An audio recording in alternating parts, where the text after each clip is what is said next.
Grand Presider James Stoneworth Jackson shook hands with his replacement. After 3 4-year terms, and 2 of the customary recall options overwhelmingly rejected, his term of service was over. In front of him, the pale hand of Madison Maxwell closed in a tight grip. The former war hero's silver artificial eye gleamed in the morning light as cheers echoed all over not just world, but on 40 worlds of the Terran ascendancy. The 2 men posed shoulder to shoulder and waved to the video relays for several minutes before Presider Jackson took to the podium for the final time. When I began my term of service, humanity faced a threat like no other, and it is not my accomplishment, but humanity's accomplishment that we won through in the end. The ones to cruelly slay our children in their mother's arms are reduced to trading crops from their homeworlds. Their empire is ashes and memory, and ours stands in its place. We took our place among the stars, touched the face of God, and thumbed the eyes of the devils of the abyss. Now, my time is done, and you have chosen a worthy successor. I wish him all the success in all the worlds. Grand Presider Madison Maxwell, the podium is yours. The burly former commander inclined his head, and as Grand Presider Jackson stepped aside, Grand Presider Maxwell's leathery hands gripped the podium, in contrast to the studious academic-looking Jackson, whose ebony skin was contrasted by the early whitening of his hair through the strain of office. He was thin, a far cry from his more robust beginnings. Terrans, I prepared to fight the Pankin before the war. I fought them throughout the war, and I oversaw the resettlement of the last of them after the war. Now I, with your full faith and confidence, will do my best to guide us through a new struggle. We are not one world anymore, we are many, but we remain one people. We are spread over many worlds and will spread to many more, and great challenges and hard questions await us. We showed our bravery in war, now we must show our honor in peace. Light years away. It seems bizarre to replace a competent leader with a new one. High Lord Avon remarked, his feathers ruffled a little bit. The other Goslinian leaders bobbed their heads forward, their own feathers similarly ruffled. Yes, but Galen insists this is routine for them, and their popular media seems to confirm it, the Secretary of the Interior remarked. Understanding did not make his feathers ruffle less. It seems to work. They try out so many new ideas. They come to solutions far faster than any species we've encountered before, throwing out what doesn't work and embracing what does. They seem wild, unpredictable. The Fleet Admiral didn't just bristle his feathers. Several fell away to drift down to the floor, becoming dark marks on the white stone floor. And powerful. High Lord Avon finished the words for his Grand Marshal. Of the 40 worlds they've already settled, 10 are now self-sustaining.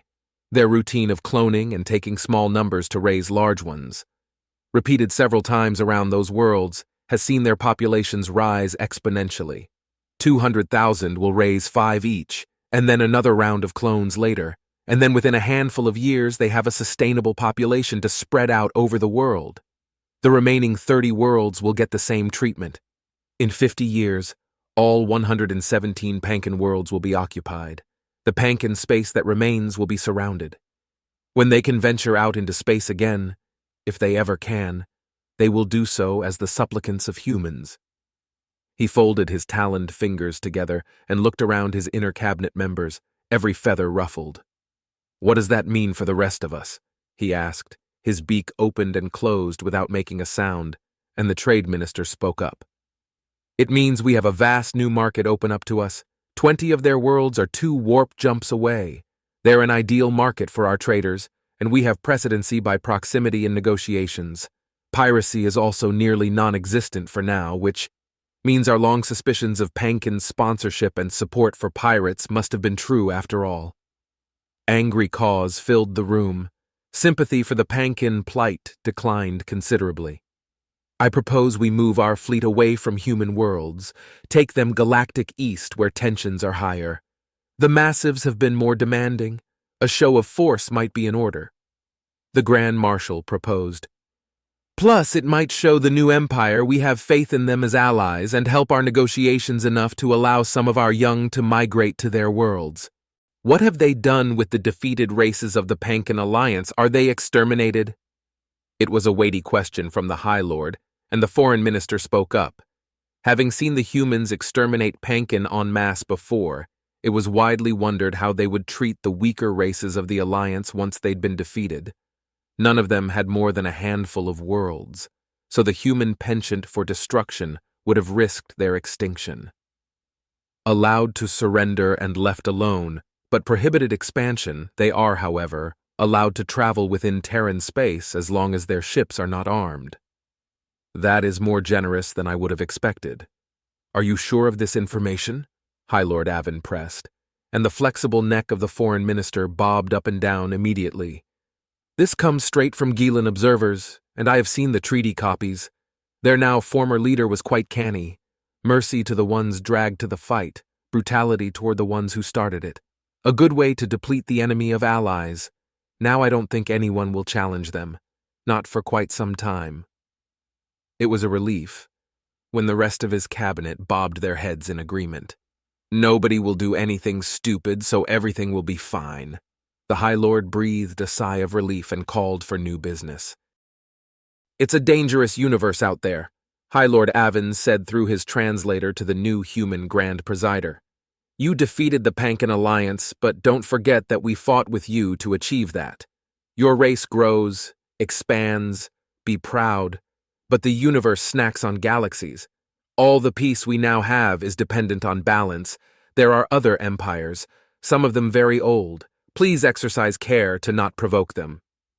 You're saying this because I was one of the soldiers of the last war, I assume? Grand Presider Maxwell asked. He opened his hands at his sides in a gesture that briefings told the Goslian leader he was presenting himself with openness. I am. A warrior is a warrior, no matter where he is born. But we never put warriors in charge in times of peace. That your species does. I will not lie to you. It is a matter of some concern.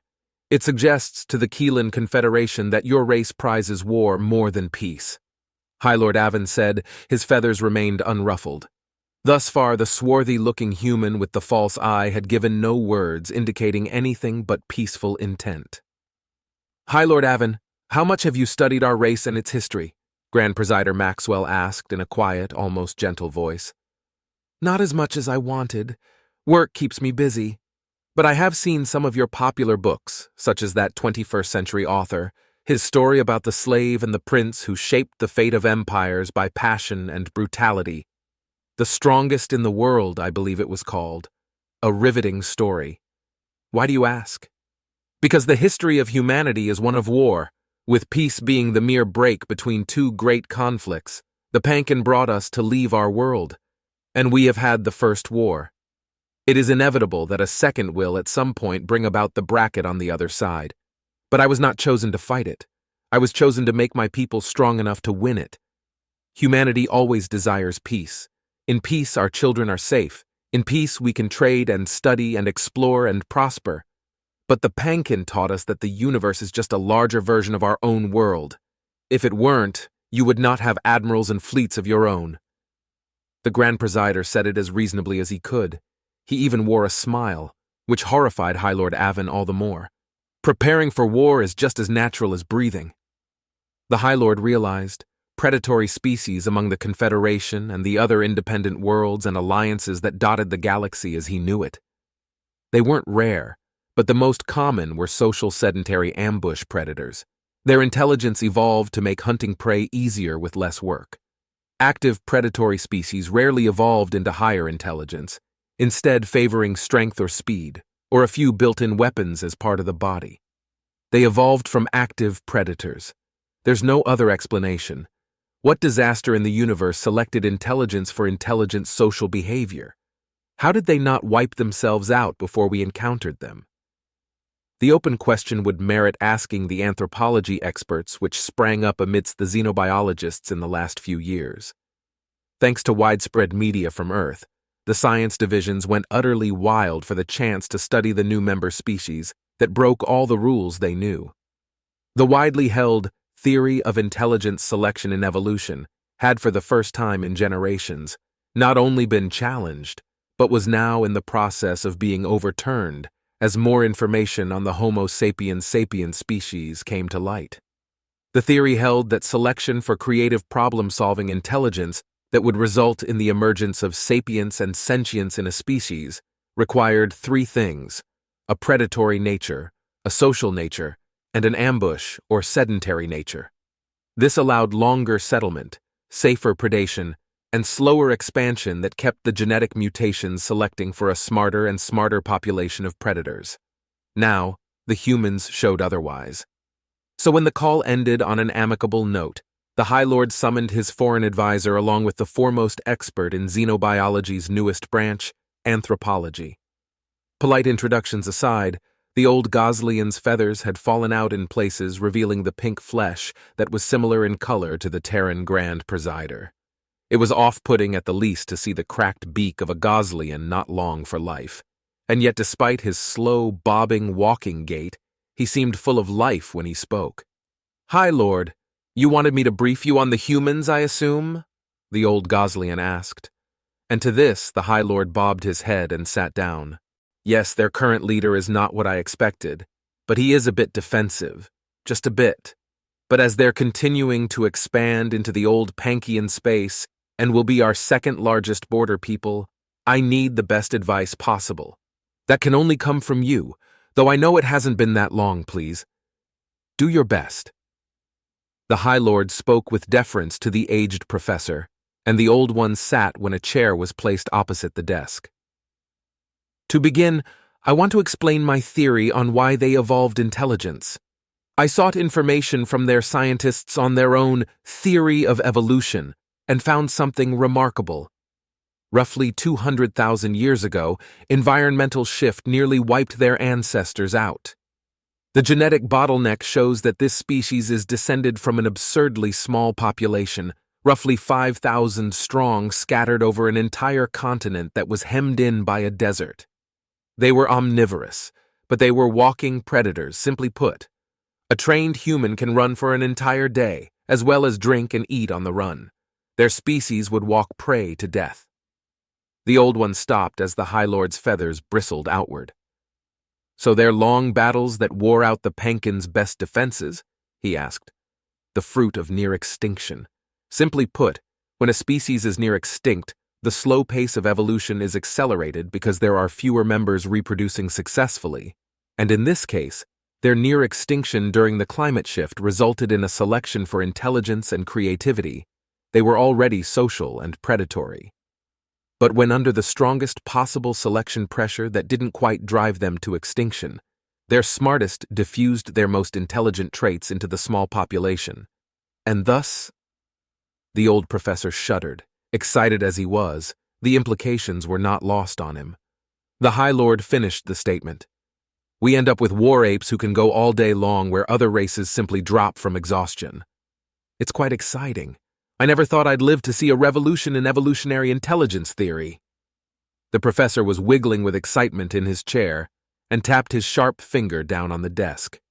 "Professor, focus," the High Lord said, and the professor cawed a few times. Yes, of course. Where sedentary predators had masses of young to scatter, the human focus on their communities would focus heavily on their young. It really isn't uncommon for there to be high investment in young, but it has never been seen before in an intelligent predatory species. Rather than the young killing each other off to remove competition, or the parents using them as a food source in dire times, they invest heavily in tribal cooperation. And this tells us how to deal with them. The very thing that makes them so very dangerous, that everywhere they go they form cooperative communities that invest in their young, means that if we make them like part of the flock, if we treat them and their children as if they were adult members of the flock, they will regard us favorably. "You mean war, don't you?" the High Lord asked. The professor gave an unhappy bob of his head. "Some of their numbers have gone off-world, looking for adventure as private mercenaries, prospectors, and explorers, feed into their natural urge to form communities around their interests, hire their mercenaries and send them to galactic east to the border with the massives. Create a policy of flock aid that renders help to any Terran ship in distress. Refer to them as treasured allies. If we treat them as part of the flock, Their community will be our community, and our community will be theirs. And if their mercenaries go home with stories of the danger of the massives and the helpfulness of Goslians, we will have a valuable ally if the tension with the massives ever grows. That is a bold, bold suggestion. We don't even treat the Galen as a flock member, the High Lord pointed out. The Galen do not form communities everywhere they go either, High Lord. For us and for them, it is a long process. But you see yourself, the humans are going everywhere. How do we want to be seen as flockmate or pankin? The professor asked, and then imitated the open-armed gesture of the Grand Presider. High Lord Avon's feathers bristled. With the pankin gone, are there any aggressive species bordering the Terran ascendancy? The Zalians, an insectoid race. They're 6 jumps away and always looking to expand, the professor replied. Do you think they would start a war with the newcomers? The High Lord asked. I'm not an expert on Zalian politics, but unless there is something they need, I don't think so. The professor replied passively. Thank you. That will be all for now. I believe it would be wise to offer the Grand Presider some of our fleet to help protect his outlying colonies, a token of goodwill, and a warning to the Zalians not to trifle with the Confederation. And for that matter, perhaps we should suggest the same to some of the other member worlds. That should deter the Zalians. I don't think they'd want to pick a fight in those circumstances. But if they do... The High Lord's feathers relaxed and smoothed out. With new knowledge, he felt a tranquil sense of confidence that everything would be all right.